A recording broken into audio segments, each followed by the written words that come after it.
Well, good evening and thanks so much for joining us. I'm Whitney Miller. Tonight's parades managed to beat the bad weather on the North Shore. The Crew Poseidon rolled a little earlier than usual, and in New Orleans, Krewe Du Vieux hit the streets with its signature satire after an incident with a mule held it up right at the start. Rachel Hanley shows us what happened.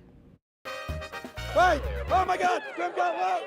If it has a life-sized scrim, an army of lunch ladies, and a chicken on a stripper pole, it's gotta be Krewe Du Vieux. This is the start of carnival season as far as I'm concerned.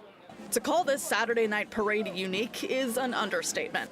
The floats incorporate current events, satire, and a good dose of dirty humor, making it a local favorite. We try and come every year. It's a really fun, laid-back crowd. They don't take themselves too seriously. And it's a favorite that gets new fans every time. Nah, this is my first time. I'm out to enjoy myself. Just enjoying the city, seeing everybody come out, celebrate. 17 sub-crews rolled Saturday, making the parade the same length as last year's. There were a couple of big differences, though. For one, Krewe Delusion didn't roll after. The captain said this week that the crew's been having financial issues, and its floats were damaged in a storm.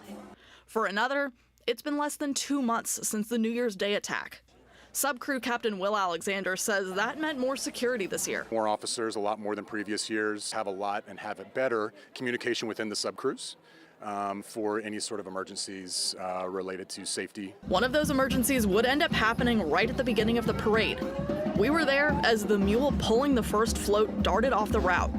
The parade stopped as its handlers got it back into the harness, and then it took off again. No one seemed to have been hit, and the mule was let off after a few minutes.